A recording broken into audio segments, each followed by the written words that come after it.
রাজধানীর নয়াপল্টনে বিএনপির কেন্দ্রীয় কার্যালয়ে দুপুরে প্রবেশ করেছেন দলটির ভারপ্রাপ্ত চেয়ারম্যান তারেক রহমান। সেখানে নেমেছে জনতার ঢল। এই মুহূর্তে সেখানে আছেন সহকর্মী তাসরিক সঞ্চয়। সরাসরি যুক্ত হচ্ছি তার সঙ্গে। তাসরিক, নয়াপল্টনে তারেক রহমানকে ঘিরে নেতাকর্মীদের উচ্ছ্বাস কেমন দেখছেন জানাবেন। ধন্যবাদ আপনাকে। এই মুহূর্তে আপনি আগে যেমনটি জানিয়েছেন দর্শকদের, আমরা রয়েছি নয়াপল্টনে বিএনপির যে কেন্দ্রীয় কার্যালয় সেটির সামনে।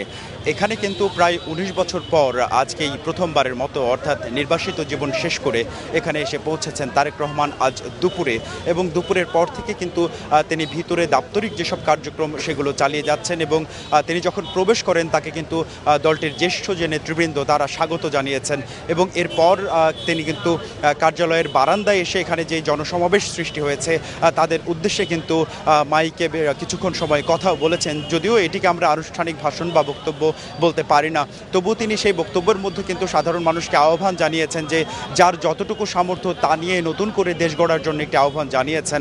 অর্থাৎ সারা দেশে যে জন আকাঙ্ক্ষা যে তারেক রহমান নতুন ধারার একটি রাজনীতি প্রবর্তন করবেন, সেটি কিন্তু এখানে আমরা দেখেছি যে 25 ডিসেম্বরের পর থেকে বারবার কিন্তু তিনি সেই ধরনের ঘোষণাগুলো দিয়েছেন।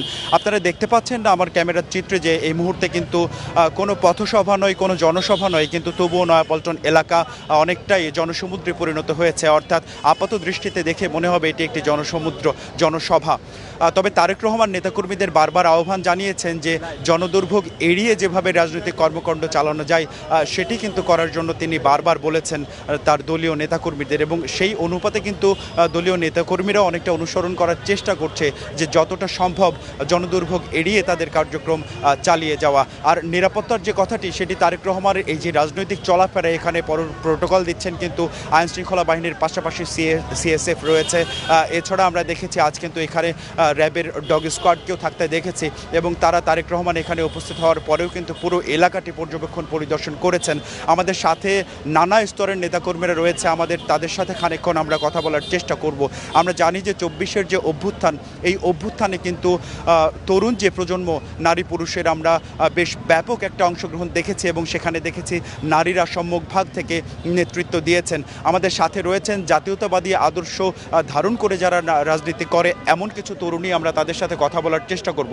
আপনাকে দিয়ে শুরু করতে চাই 24-এর যে অভ্যুত্থান, আজ যেমন আপনারা নেতার কাছে এসে পৌঁছেছেন, সে সময় তিনি দেশের বাইরে থেকে আপনাদের নির্দেশনা দিয়ে আসছিলেন। আমরা দেখেছি 24-এর অভ্যুত্থানের সম্মুখভাবে নারীদের থেকে আন্দোলন চালিয়ে যেতে।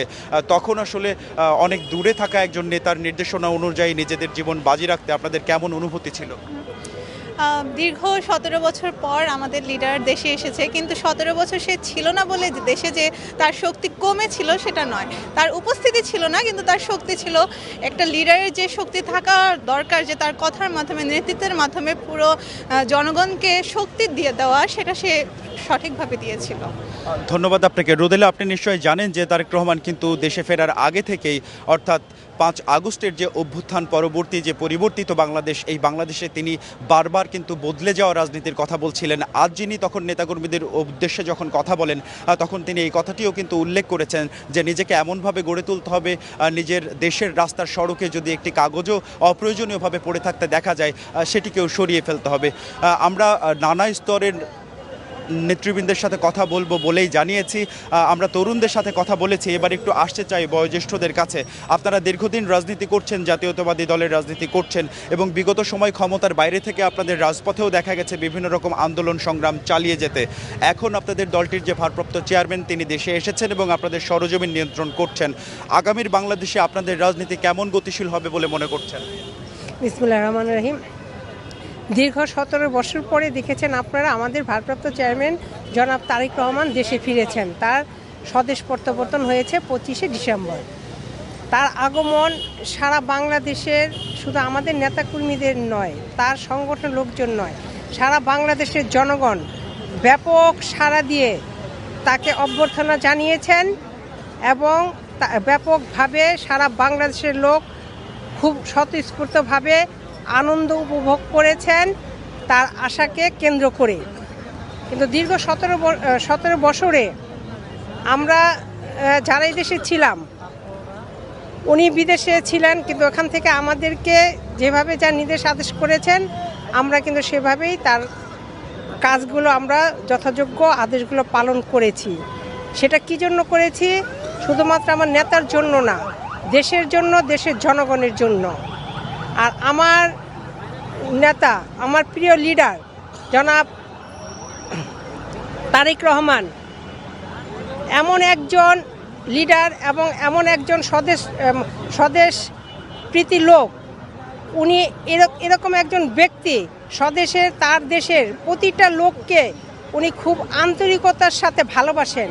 ধন্যবাদ আপনাকে রোদেলা। আসলে সেটি যে বারবার তারেক রহমানের রাজনীতি প্রসঙ্গে বিএনপির নেতাকর্মীরাও কিন্তু একটি কথা বারবারই বলছেন। আমরা চলতে ফিরতে তাদের সাথে কথা বলে যেটি জানতে পারছি যে তারেক রহমান আসলে এখন শুধুমাত্র জাতীয়তাবাদী দল বিএনপির না, তিনি আসলে বাংলাদেশের যে দলমত নির্বিশেষে অপামর জনসাধারণ, সেই জনসাধারণের কাছে একটি প্রত্যাশার জায়গা হয়ে উঠেছে। তিনি আসলে এখন সাধারণ মানুষের, সকল মানুষের নেতা হয়ে উঠেছেন, এমনটাই কিন্তু মনে করছেন এখানে উপস্থিত থাকা সাধারণ নেতাকর্মীরা। আমরা যতদূর জানতে পেরেছি যে প্রতিদিনের রাজনৈতিক কার্যক্রম শেষে তারেক রহমান কিন্তু তার মা চিকিৎসাধীন রয়েছেন 23 নভেম্বর থেকে, সেখানে এভারকেয়ার হাসপাতালে গিয়ে তার খোঁজ খবর নিচ্ছেন এবং গতকালও মধ্যরাত পর্যন্ত তিনি কিন্তু মায়ের পাশে ছিলেন এবং খোঁজ খবর নিয়েছেন। এবং আজ সকালেও আমরা দেখেছি যে বিএনপির চেয়ারপারসন বেগম খালেদা জিয়ার যে রাজনৈতিক কার্যক্রম, সেই কার্যক্রমের সাথে কিন্তু তিনি যুক্ত হয়েছেন এবং তাকে কিন্তু তার স্বাক্ষরও গ্রহণ করা হয়েছে। আমরা যতদূর জানি, যদি ভুল না করে থাকি, টিপসই নেওয়া হয়েছে। এভারকেয়ার হাসপাতাল থেকে রাজনীতিতে একদিকে যেমন বেগম খালেদা জিয়া চিকিৎসাধীন রয়েছেন, অপরদিকে দীর্ঘ নির্বাসিত জীবনের পর কিন্তু বাংলাদেশে এসে পৌঁছেছেন তারেক রহমান এবং পরিবর্তিত যে বাংলাদেশ, অর্থাৎ ক্ষমতার বাইরে থেকে দীর্ঘ লড়াইয়ের পর বাংলাদেশ জাতীয়তাবাদী দলের অনেক কাঙ্ক্ষিত যে নির্বাচন, সেটি কিন্তু আগামী ত্রয়োদশ নির্বাচন অর্থাৎ 12 ফেব্রুয়ারি অনুষ্ঠিত হতে যাচ্ছে। এই নির্বাচনটি বিএনপির জন্য যতটাই তারা সহজ মনে করছেন, ততটাই কিন্তু চ্যালেঞ্জিং মনে করছেন এবং বর্তমান এই রাজনৈতিক অস্থিতিশীল পরিবেশের মধ্য দিয়ে বিএনপি কিন্তু এখন ভোটমুখী রাজনীতি করছেন বলে আমরা দেখতে পাচ্ছি। অর্থাৎ তারেক রহমান দেশের বাইরে থেকে ফেরার পর কিন্তু তার ব্যক্তিগত এবং রাষ্ট্রীয় যে সকল কার্যক্রম, যেমন মেজর জিয়াউর রহমান শহীদ প্রেসিডেন্টের তার কবরে শ্রদ্ধা নিবেদন করেছেন, জাতীয় স্মৃতিসৌধে শ্রদ্ধা নিবেদন করেছেন, ওসমান হাদির কবরে শ্রদ্ধা নিবেদন করেছেন, এ ধরনের যাবতীয় কার্যক্রম শেষ করে তার জাতীয় পরিচয়পত্র সংক্রান্ত, ভোটার আইডি কার্ড সংক্রান্ত যে সকল কাজ ছিল সেগুলো শেষ করেছেন। এরপর কিন্তু গতকাল থেকে প্রথমবার তিনি গুলশান চেয়ারপারসনের যে কার্যালয়, সেখান থেকে আনুষ্ঠানিক বললে ভুল হবে, অনেকটা অনানুষ্ঠানিকভাবেই কিন্তু দাপ্তরিক কার্যক্রম শুরু করেছেন এবং তার ধারাবাহিকতায় আজ কিন্তু কেন্দ্রীয় কার্যালয় নয়াপল্টনের যে কার্যালয়, ঐতিহাসিক একটি কার্যালয়, এখানে তিনি অংশ নিয়েছেন এবং জ্যেষ্ঠ নেতাদের সাথে নিয়ে তিনি দাপ্তরিক কার্যক্রম পরিচালনা করছেন। এরই মধ্যে তিনি একবার এসে কিন্তু কার্যালয়ের বারান্দা থেকে নেতাকর্মীদের দেখা দিয়েছেন। সেখানে উৎসুক জনতার ভিড় এবং দলীয় নেতাকর্মীদের যে উচ্ছ্বাস, তার প্রেক্ষিতে তিনি কিন্তু সেখানে কথাও বলেছেন।